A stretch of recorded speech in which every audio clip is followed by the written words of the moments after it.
This conference will now be recorded. Good afternoon, students. Last class we completed the theoretical part in Unit 1. Now we are going to discuss some important numerical problems in Unit 1. These numerical problems may come in examinations also. In Unit 1, the theoretical part as well as the numerical part, both are important. So I am going to explain some important numerical problems in Unit 1.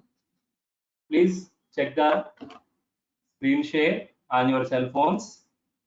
Check the screen share on your cell phones.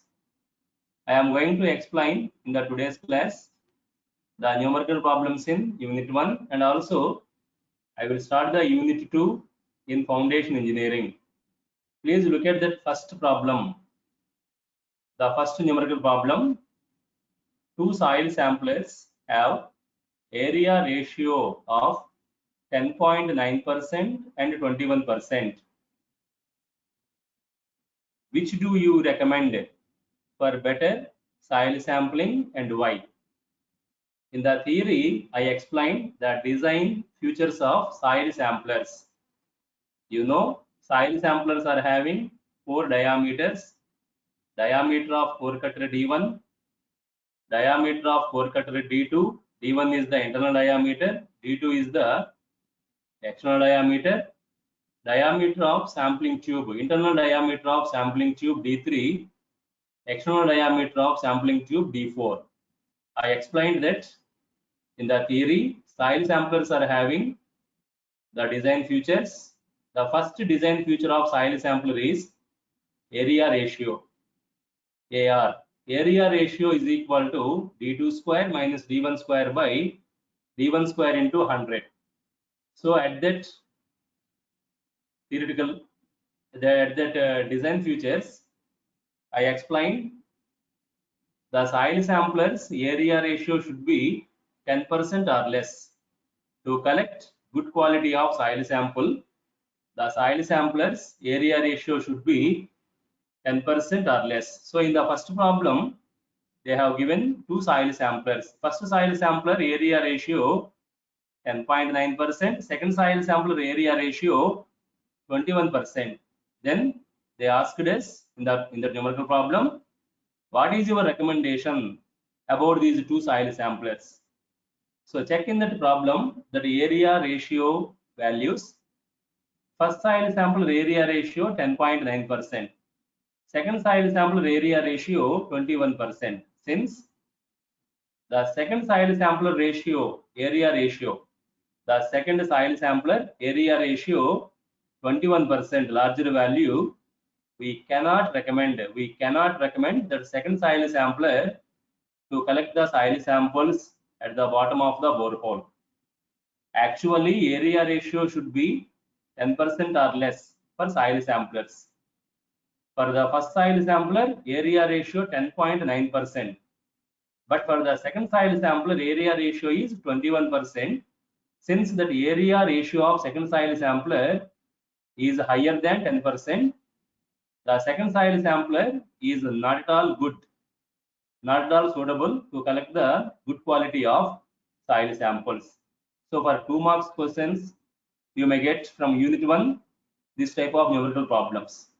So in that first numerical problem, the answer is, since the second soil sampler area ratio is 21%, that second soil sampler is not suitable to collect the soil samples. So we can use that first soil sampler area ratio 10.9% to collect the soil samples from the bottom of the borehole.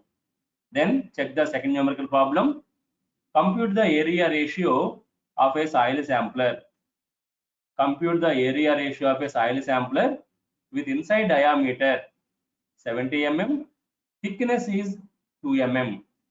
Inside diameter is 70 mm, thickness is 2 mm, and make a comment on that area ratio.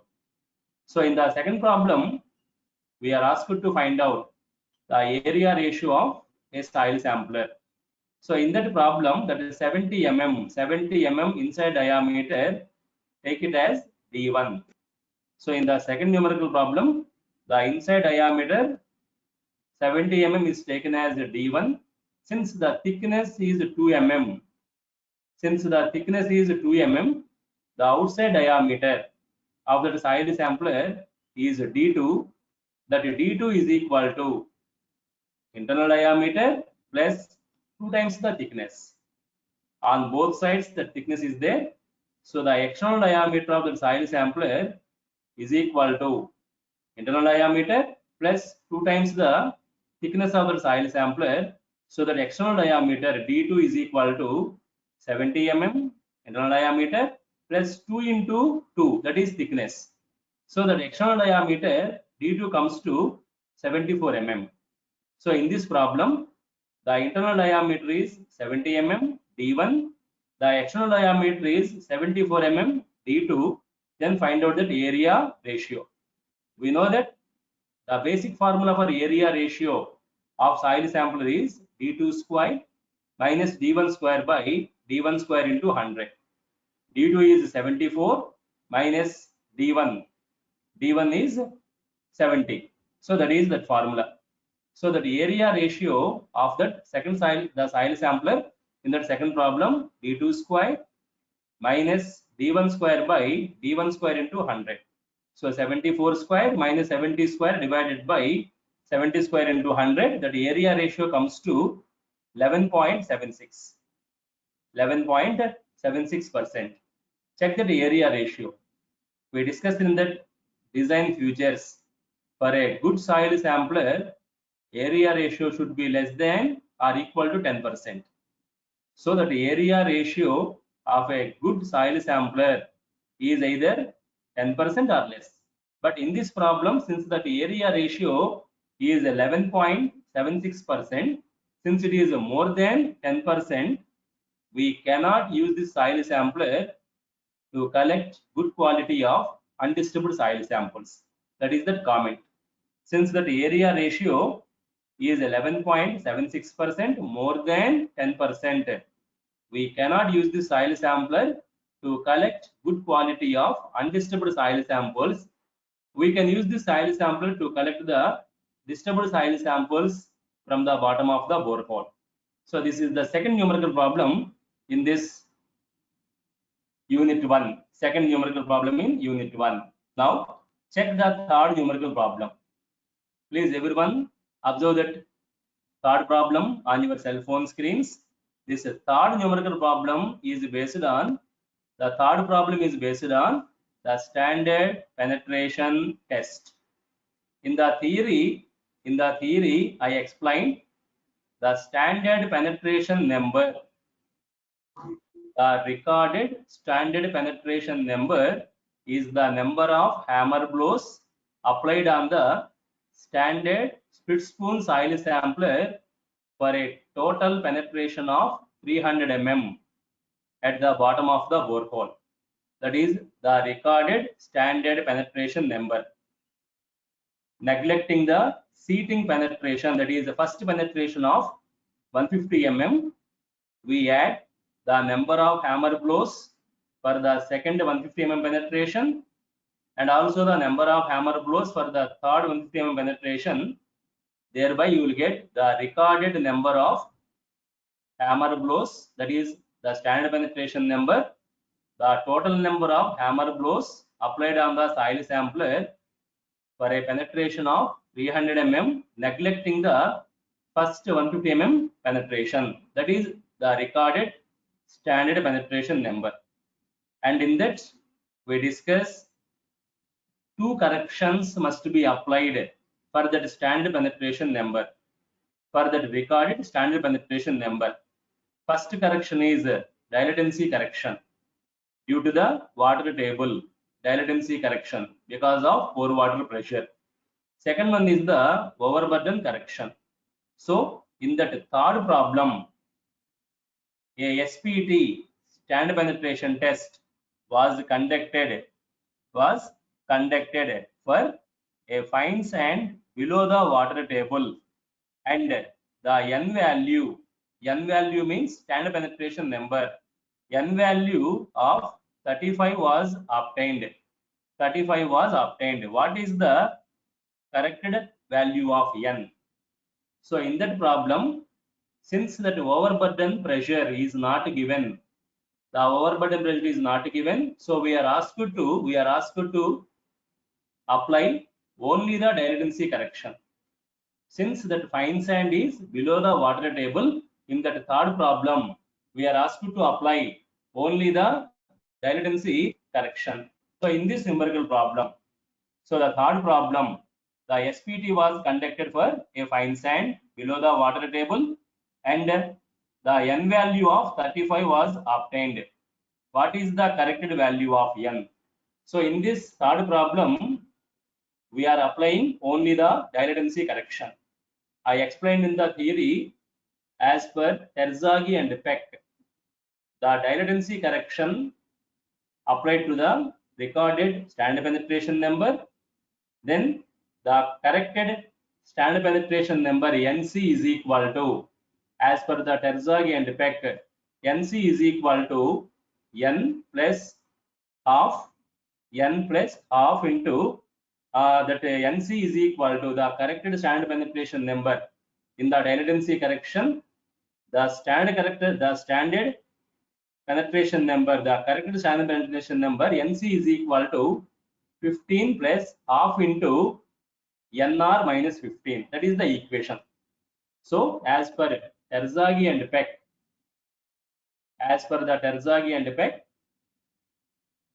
the dilutancy correction applied to the recorded standard penetration number, then that corrected standard penetration number for the dilutancy correction NC is equal to 15 plus half into NR minus 15. That NR is the recorded standard penetration number.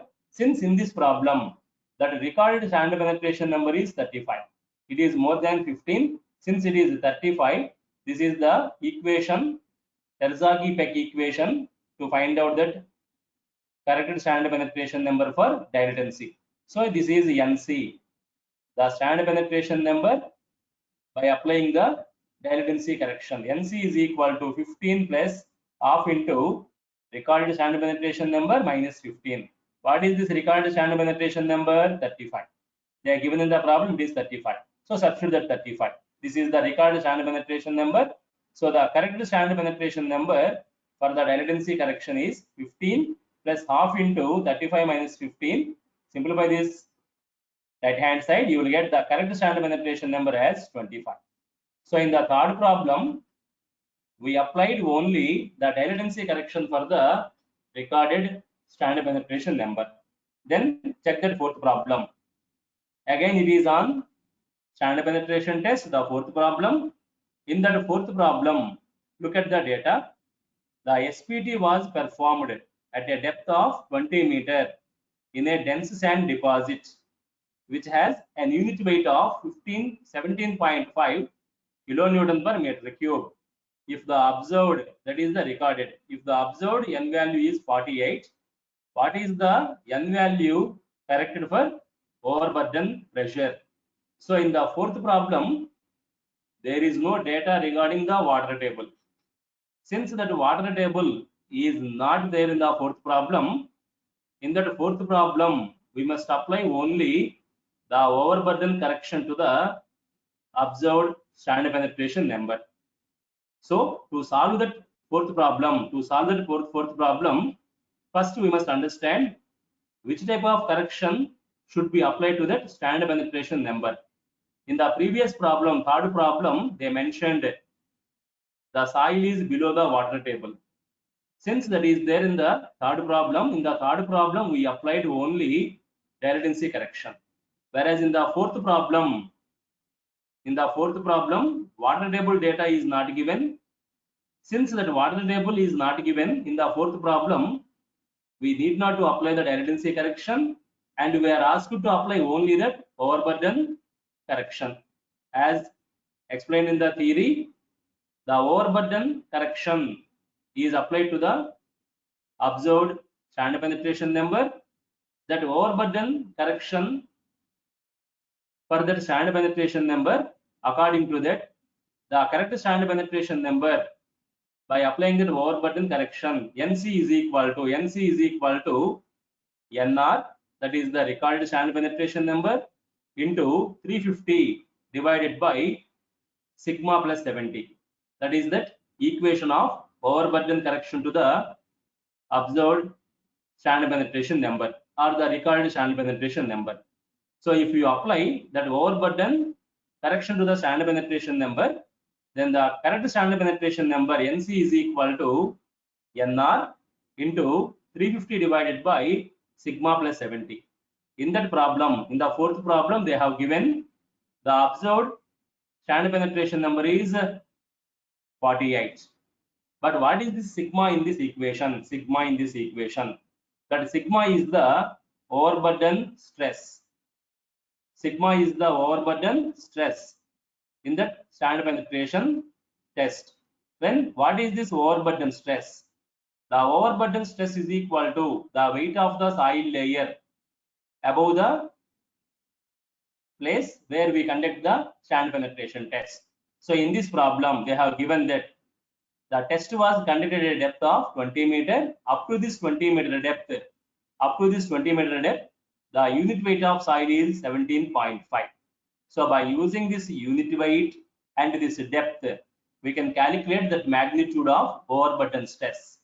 Since they given this unit weight and this depth, by using this unit weight and depth, we can calculate the overburden stress in soils. Please everyone listen, in soils, the magnitude of overburden stress is equal to unit weight into depth of soil, gamma into D. That is the equation for overburden stress sigma. So here the depth is 20 meter, gamma unit weight is 17.5. So find out that overburden stress in the problem. The overburden stress sigma is equal to the depth is 20 meter, the unit weight is 17.5. So this overburden stress comes to 350 kilonewton per meter square. Apply that in the formula. Then the correct channel penetration number for this overburden correction, N is equal to 48 observed value into 350 divided by 350 plus 70, it comes to 40.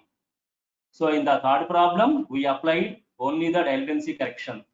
In the fourth problem, we applied only the overburden correction. But if the third and fourth given at a time, if third and fourth, for example, in this third problem, in the fourth problem, if the data is like that, please follow this. A SPT was performed at a depth of 20 meters in dense sand below the groundwater. Like that, if they given below the groundwater, then for that condition, you must apply both this overburden correction and also dilatancy correction. So read the problem carefully. While solving the numerical problem, read the problem carefully. Depending on the data given, if this fourth problem is given with water table, then you must apply first you must apply the overburden correction, calculate this corrected value. By applying the overburden correction, use this corrected value, not this observed value, please. Use this corrected value while applying the dilatancy correction.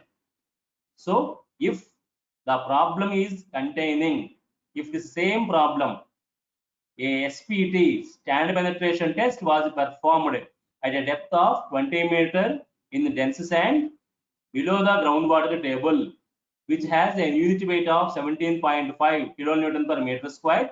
If the observed value of N is 48, what is the correct value of channel penetration number? So in that problem, since they given the soil below the groundwater, you must apply both corrections, overburden correction and also dilatancy correction. In that case, first apply the overburden correction. Already in the theory, I discussed it with you. Whenever we are applying the two corrections for the channel penetration number, first apply the overburden correction, calculate the correct channel penetration number, use the correct channel penetration number in the dilatancy correction, find out the total corrected value of that channel penetration number. So if this problem, if this fourth problem is having, if the fourth problem is having water table, First apply the Overburden correction, calculate the correct penetration number, that is 40. Use this 40 in this dilatancy correction. So now this dilatancy correction is 15 plus half into 40 minus 15. Then calculate the total corrected standard penetration number, that is the answer for that problem. So while solving the numerical problem in standard penetration test, read the problem carefully.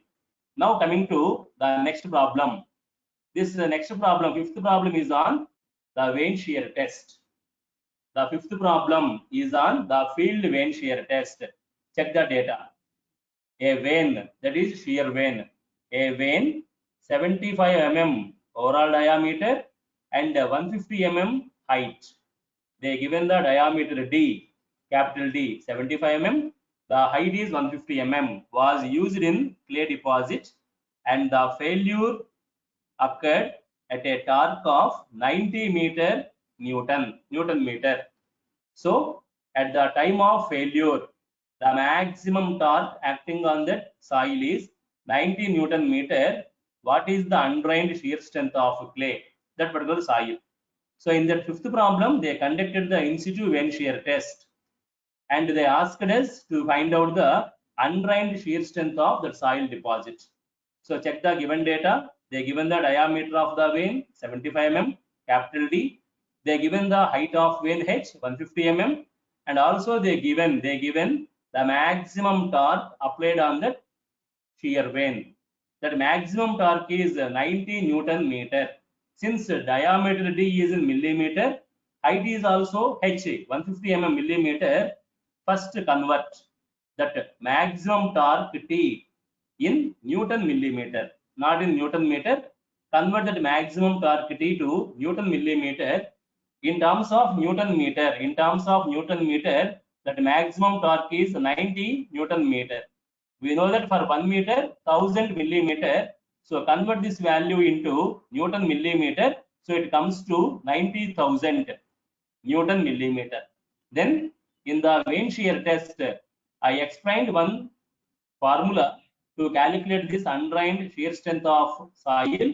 According to that formula, in the vane shear test, the undrained shear strength tau is equal to maximum torque T divided by pi d square into h by 2 plus d by 6. This is the formula we applied in the vane shear test to calculate the undrained shear strength of soil. In this equation, T maximum torque 90,000 Newton mm and pi 3.14 into diameter D 75 square d square 75 mm d square into h height of the vane 150 mm by 2 plus d by 6 75 by 6. Simplify this right hand side, you will get this undrained shear strength of soil in Newton per mm square. If possible, convert this Newton per mm square to kilonewton per meter square. So by changing that, we can convert this Newton per mm square to kilonewton per meter square. In terms of kilonewton per meter square, it comes as 58.2 kilonewton per meter square. This is the undrained shear strength of the soil from this field vane shear test. Then coming to the sixth problem. The sixth problem is again the design feature. So in that sixth problem, what is the data given? The inner diameters of sampling tube and that of the cutting edge. So in that problem, sixth problem, they have given the inner diameter of sampling tube D3, inner diameter of cutting edge D1. So that D3 is 70 mm and D1 is 60 mm respectively. And the outer diameter of sampling tube D4, outer diameter of cutting edge D2. So that D4 sampling tube outer diameter 72 mm and the cutting edge outer diameter D1 74 mm. Determine inside clearance, outside clearance and the area ratio of soil sampler.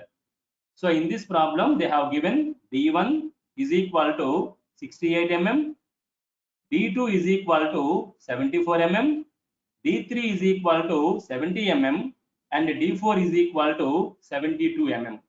Those are the dimensions. What we are asked to find out? Inside clearance, outside clearance, and area ratio. So in the design features, I explained in a soil sampler, the inside clearance CR. Inside clearance is equal to the diameter of cutting edge. Diameter of cutting edge, that is a diameter of sampling tube D3 minus inside diameter of sampling tube D3 minus inside diameter of cutting edge D1 divided by D1 into 100. That is the inside clearance. D3 minus D1 divided by D1 into 100. Substitute those values, find out that inside clearance CR.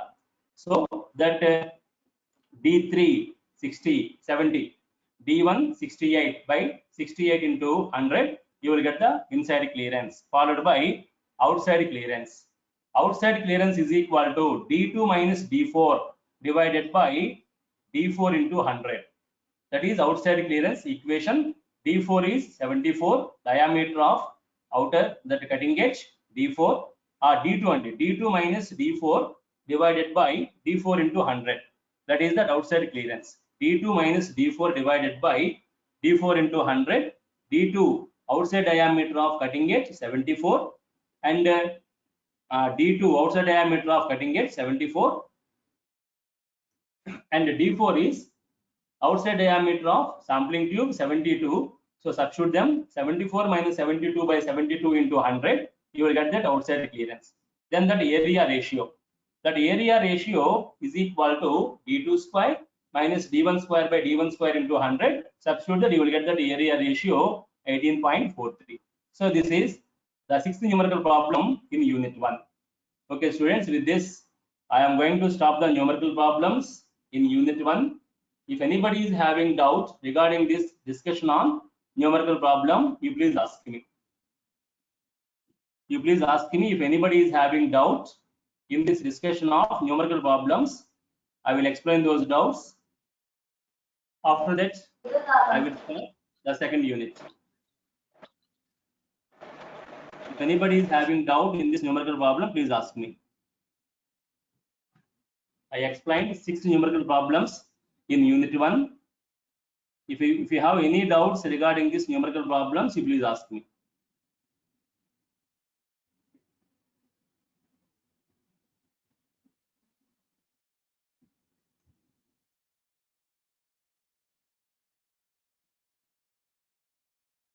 If anybody is having doubts in this numerical problems in unit 1, please ask me.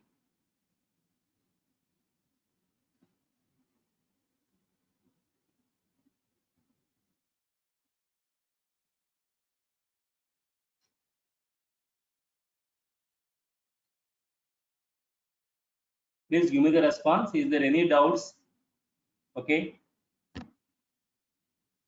Now, after the completion of this numerical problems in unit 1, we are going to start the next unit 2 in foundation engineering.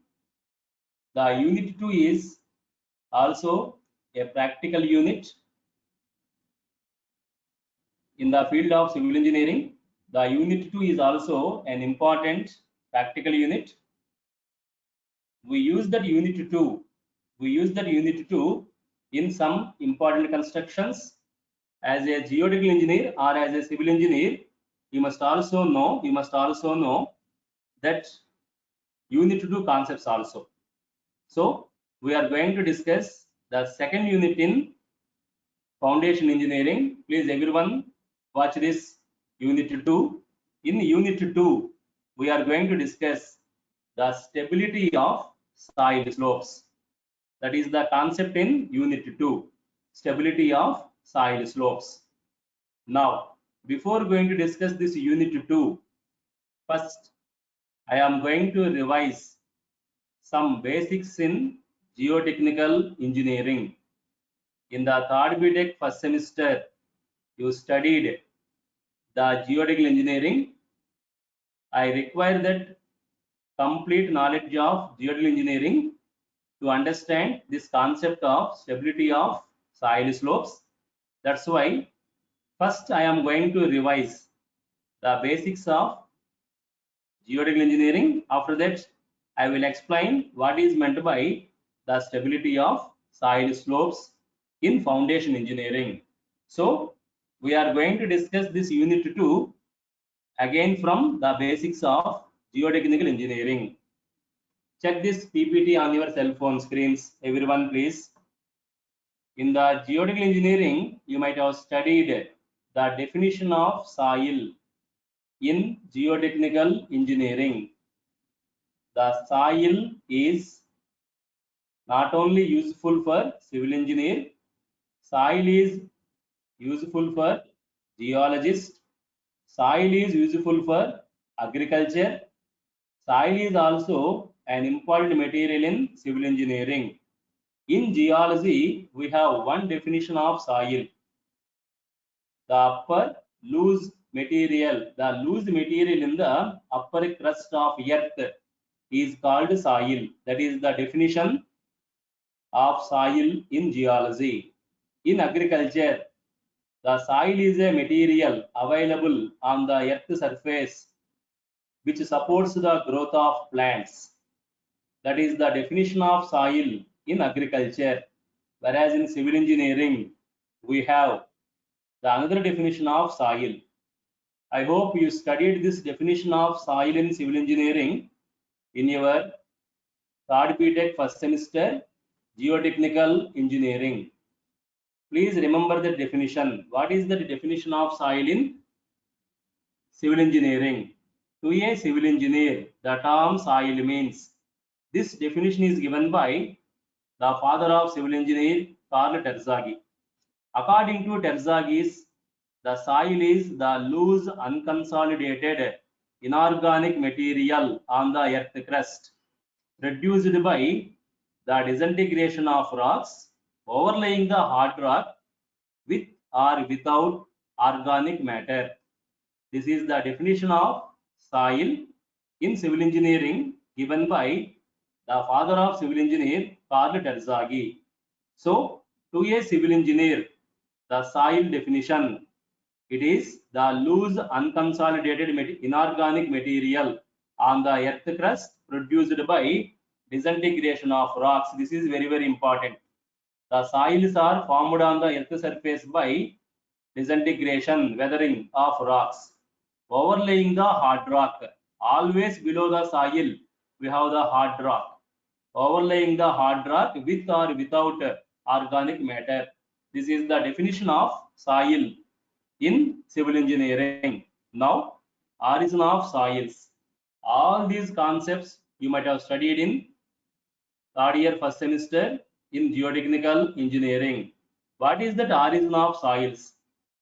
I hope everyone knows the earth is separated from the sun. The earth is separated from the sun long back ago. Some crores of years ago, the earth, not only earth, all the planets in solar family, all the planets in solar family are separated from the sun. So the earth is also a planet separated from the sun. At the beginning stages, the earth is a burning planet. Since it is separated from the sun, the earth is totally a burning planet. No material is on the earth, only it is a part of sun, burning planet. Due to so many physical chemical process, earth starts cooling.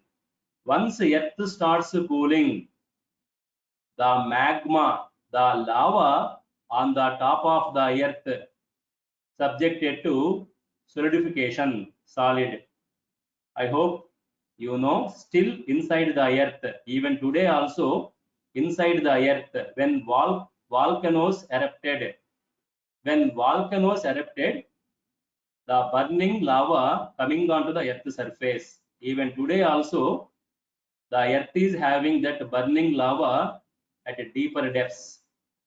So, due to that physical and chemical mechanisms, the top of the earth surface becomes hot Thereby, on that earth surface, some crores of years ago, we have only hard rocks like mountains. Hard rocks are there on the surface of the earth. No soil is there on the surface of earth, only the hard rocks. Then because of wind generation, because of rains generation, those rocks on the earth surface subjected to weathering, both mechanical and chemical. When that rocks are subjected to weathering due to a mechanical and chemical process, the surface of the rock subjected to erosion on the earth surface. Because of the erosion of rock, the soils gets formed in the surface of earth. So initially there is no soil on the surface of earth, only the hard rock. But due to that mechanical and chemical weathering of rock, the soils are formed on the surface of rock. So the origin of soils on that earth surface is the mechanical disintegration and chemical decomposition of the hard rock on the earth surface. So check this first sentence. The soils are formed by weathering of rocks due to mechanical disintegration and chemical decomposition. Mechanical disintegration is the erosion. Chemical decomposition is the involvement of chemicals to lose that rock on the earth surface. So that soils are formed on the earth surface due to mechanical disintegration and chemical decomposition. And we can explain the formation of rock, the formation of soil on the earth surface by using a cycle that is called geological cycle. The formation of soils on the earth surface is according to a cycle called geological cycle. In that geological cycle, we have 4 stages. One is erosion of rock. Next one is transportation, that eroded particles from the rock transported from one place to another place, transportation. Third one is deposition of that eroded material. Fourth one is the upheaval. So the geological cycle is having 4 stages during the formation of soil on the earth surface: erosion, transportation, deposition, and upheaval. Check this geological cycle. I hope you studied this in the geodesic engineering. This is high mountain. Because of rain, because of wind, because of different atmospheric changes, the rock on the slope of the mountain, there is a hard rock on the slope of the mountain. That rock on the slope of the mountain subjected to erosion because of wind, because of rainwater, because of changes in the temperatures. This rock subjected to erosion. When the rock subjected to erosion, there is a eroded material formed on the surface of rock due to flow of wind, due to flow of rainwater, due to movement of wind, that eroded particles formed on the surface of rock starts moving in downward direction, that is transportation. So the rock subjected to erosion at this side of the mountain, that eroded particles are starts moving in downward direction due to the movement of rainwater, blowing of wind, that is called transportation. When the velocity of wind, velocity of water gradually decreases, those eroded particles are deposited at some other location. When the velocity is high, they are moving. If the velocity of water is high, that eroded material moving with water. If the water velocity decreases, they gets deposited at some other location, that is deposition. Due to this continuous deposition, due to the continuous deposition at this location, again you will get the high rise formation, that is called upheaval. That upheaval is because of continuous deposition of the eroded material. Here the material is rock, entirely rock, whereas here the material is not rock, it is the eroded material. Again this eroded material subjected to erosion, Again, this upheaval subjected to erosion, transportation, deposition, and another upheaval. So like that, from one place to another place, the loose material, because of this erosion of rock, you will get the loose material on the surface of rock. That loose material is moving from one location to another location by the movement of water, movement of glaciers, movement of wind, that is called transportation. When the velocity decreases, those loose materials gets deposited.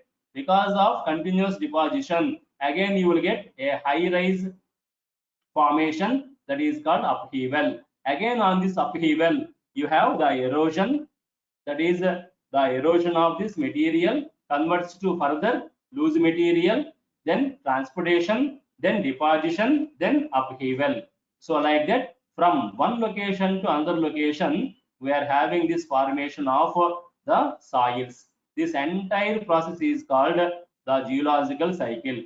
That geological cycle explains the formation of soils on the surface of earth. So the geological cycle contains four major parts: erosion, transportation, deposition, and upheaval.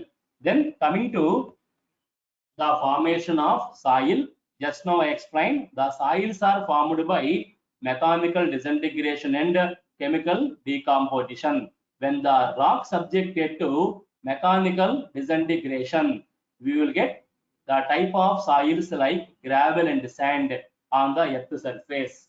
The gravel and sand are formed on the earth surface due to mechanical disintegration of rock, whereas the clayey soil are formed on the earth due to chemical decomposition of rock.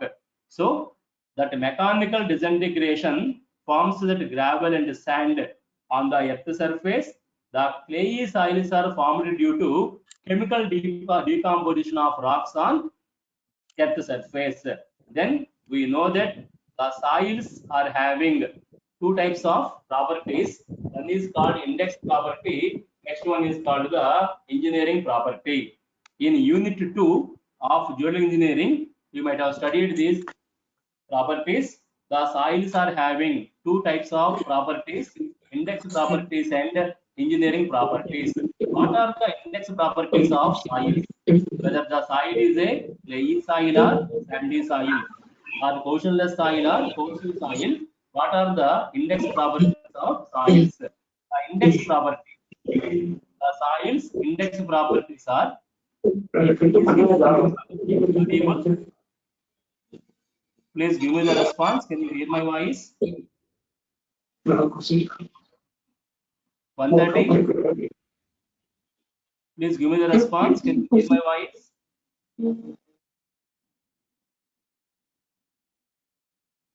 Is my voice audible? Can you hear my voice? Please give me the response. Yes, sir. Okay, thank you. Now coming to that properties of soils. The soils are having two important properties. One is called index property. Next one is called engineering property. What are the index properties of soils? The index properties are the water content of soil, the specific gravity of soil, the particle size distribution, the in-situ density, the relative density, and the consistency limits. These six are called the index properties of soils. For both portionless soil and coastal soil, we have six index properties: water content, specific gravity, particle size distribution, in-situ density, relative density, and consistency limits or Atterberg limits. These six are called the index properties of soils. Then the other one is engineering properties. The soils are having the engineering properties. Coming to that next one, we know that we have basically two types of soils. One is called coarse grained soil. Next one is called fine grained soil. For coarse grained soil, the important index properties are particle size distribution and relative density. These two are the important index properties of coarse grained soil. Whereas for fine grained soil, the important index property is the consistency limits: liquid limit, plastic limit, and shrinkage limit. that is the consistency limits, and the consistency limits are the important index properties of cohesive soils. So this is regarding the index properties of soils. The next one is engineering properties. The soils are having three important engineering properties. We are using these engineering properties in the stability of soil slopes. In unit 2, we are going to use this engineering properties. So the first engineering property is permeability. The second one is consolidation, and the third one is shear strength. These three are called the important engineering properties of the cohesionless soil and also cohesive soil. You know what is meant by permeability. Permeability is the property of soil which allows the flow of water through the soil. That is called the permeability of soil. It is an important engineering property of soil. Consolidation. Consolidation is the vertical movement due to expulsion of water from the soil. When water is moving away from the voids of soil because of the applied loads, there is a gradual decrease in the height of the soil, that is known as the consolidation of soil. It is also another important engineering property used in soils while calculating the settlement of structures constructed on the soils. The third important engineering property is the shear strength. When the forces are acting on the soil, loads are applied on the soil, the shear stresses developing in the soil. So by using the shear stresses, you can find out how much strength the soil is. So based on the development of shear stress in the soil, we can determine the shear strength of soil. I will explain later. Then we are using this shear strength. The shear strength of soil is used in the stability of the soil slopes, and also the bearing capacity, and also the earth pressures on retaining walls. We are using this third important engineering property, the shear strength of soil.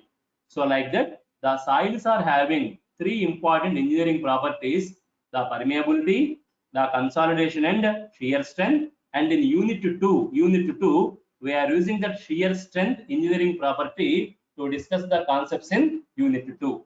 Now, how to calculate the shear strength of soil? According to Coulomb's criteria, in that shear strength, we have an important criteria called Coulomb criteria. According to that Coulomb equation, the shear strength of soil is given by S is equal to C plus sigma tan phi. That is the equation in geotechnical engineering we are using to find out the shear strength of soil. If anybody is having the notes, please note down that equation of shear strength according to Coulomb equation. In unit 2, number of times we are using this shear strength equation.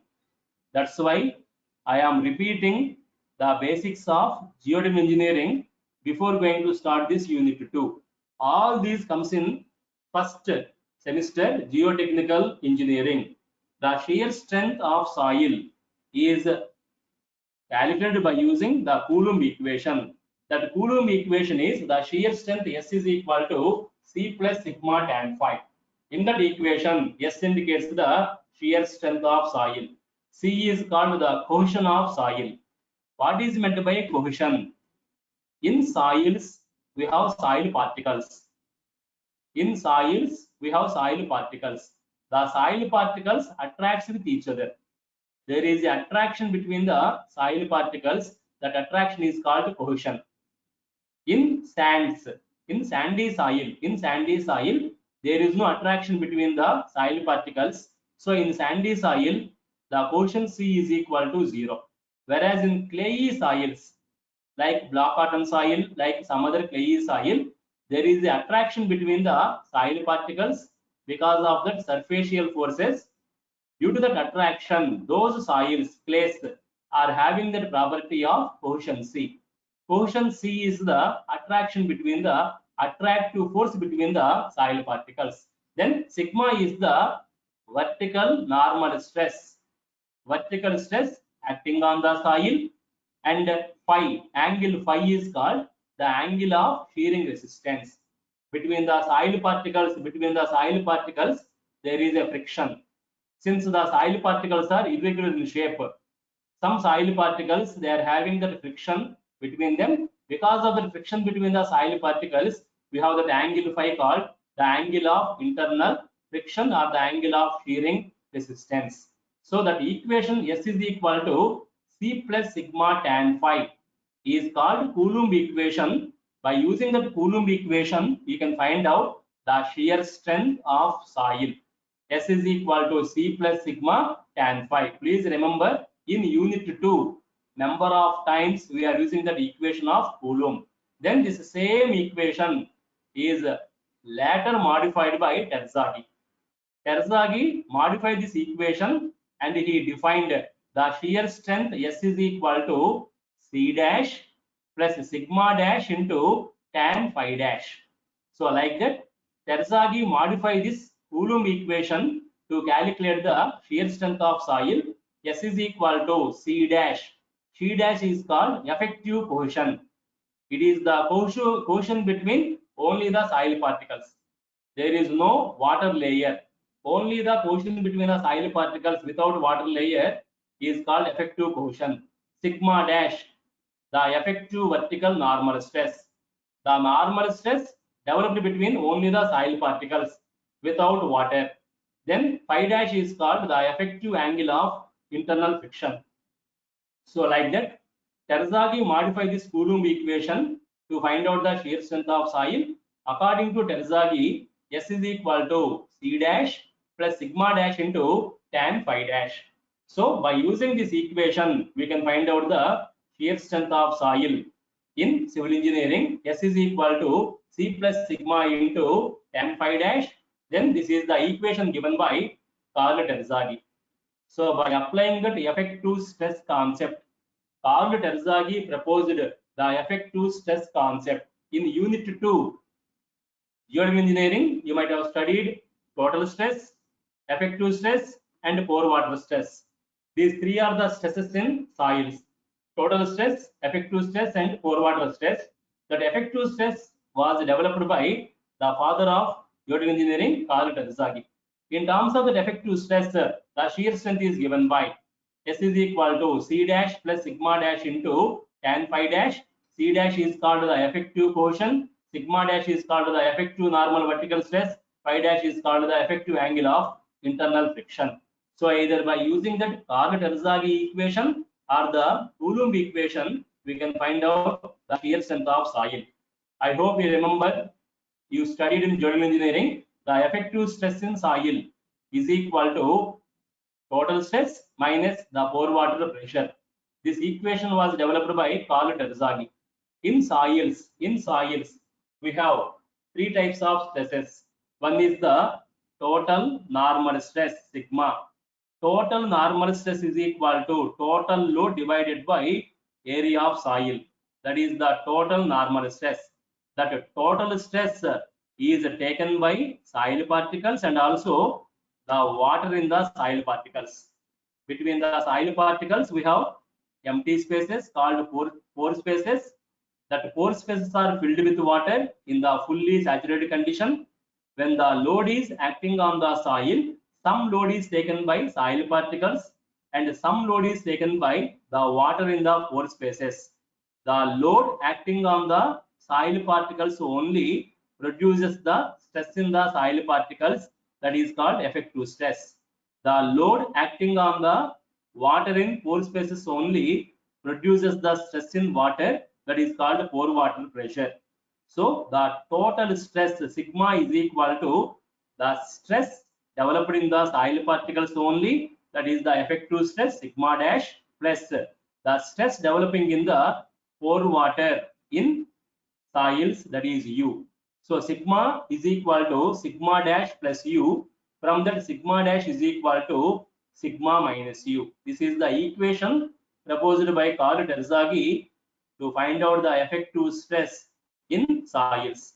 Now, please watch this slide on your cell phones. Anyone give me the response? What you understand from this slide? What is your observation from this slide? Any one of you, please give me the response. What is your observation from this slide on the screen? This is the real accident happened at Canada. Please, anyone check that slide on the screen. Tell me what is your observation from that slide.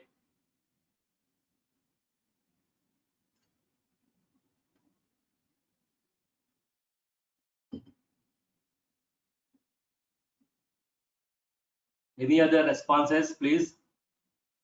Roll number 152. He gave the response, and 131. It is the landslide. Yes, it is a landslide. That landslide is due to. Please, everyone, listen. This landslide is due to the failure of this sloping side on the hill. This particular sloping side of the hill subjected to failure, that is called landslide failure. That landslide failure causes large movement of soil from top to the bottom. Because of this landslide failure, the soil on this slope, the soil mass on this slope subjected to downward movement. That downward movement of soil causes large damage at the bottom of this hill, that is on this entire town. This accident was happened in 1963 at Canada, causing 8,000 people lost their lives. All of a sudden, this damage happened, this failure happened because of this slope failure. Please observe this. This is a landslide, but that landslide is because of the failure of this particular slope of the hill. There is a soil on this sloping side of the hill. That soil on this sloping side subjected to failure, that we are calling as landslide. Because of that landslide, the entire soil mass in this location is moving in downward direction, and it is entering into the city, and it causes the loss of 8,000 people living in this city. There is a huge damage at this city because of this slope failure. Please observe this. No doubt it is a landslide, but the landslide is due to the failure of soil slope. So this side of soil hill, in this side of hill, we have this sloping soil. That entire soil here subjected to failure, and it is causing the huge damage at the foot of the hill by covering this portion of town at the bottom of the hill. Now observe this another slide on the screen. Please give me the response. Here also, in this also, there is a failure of slope. So again, from the top of the hill, the soil on the side of the hill subjected to slope failure, and that entire soil is moving in downward direction to the bottom of the hill, causing the losses to the property at the bottom of the hill. Then observe this another one. So this is the another slope failure. There is a road over the soil. Due to some reasons, the slope failure happened in that soil. That slope failure in the soil causing the damage to the pavement above the soil. So in this PPT, in this image, you can check the failure of that road due to that slope failure of soil at the bottom of the road. This is another slope failure. So here the soil subjected to slope failure. Only this portion of soil on this sloping side moving in downward direction, and it is causing the damage to the above structure. This is earth dam. Please everyone watch this carefully. Understand what is the effect of the slope failure. Please give me the response. Can you see this image on the cell phone screens? Please anyone give me the response. Can you see that screen on the cell phones? That image on the cell phones? Anyone give me the response? Check that. Please check that. 119, thank you. Check that slope failure. Here we have the earth dam embankment. This is the embankment of earth dam. There is a failure of slope of that earth dam. Here this soil on the slope of earth dam subjected to failure, it is moving in downward direction. Sometimes this slope failure leads to the failure of the entire dam. At Telangana, I hope if you remember, at Telangana 3 years back, Lower Maneru Dam was totally subjected to failure because of this slope failure situation. 3-4 years back at Telangana, Lower Maneru Dam, it was totally completed. It is an earth dam. When the dam is filled with water, all of a sudden, the sloping side of the dam subjected to failure, that causing the failure of the total dam, entire water moving in downward direction, causing the loss of 800 people on the downstream side of dam. That accident was happened 3-4 years back at Telangana because of this slope failure of the earth dam. So, as a civil engineer, dear students, please listen everyone. As a civil engineer, we must construct these structures. We must construct these structures carefully, that this structure never subjected to this type of slope failure. This slope is soil. Please observe this. The slope is a soil mass, soil material. It is not the concrete, it is not the steel. We are using only the soil for the construction of this embankment.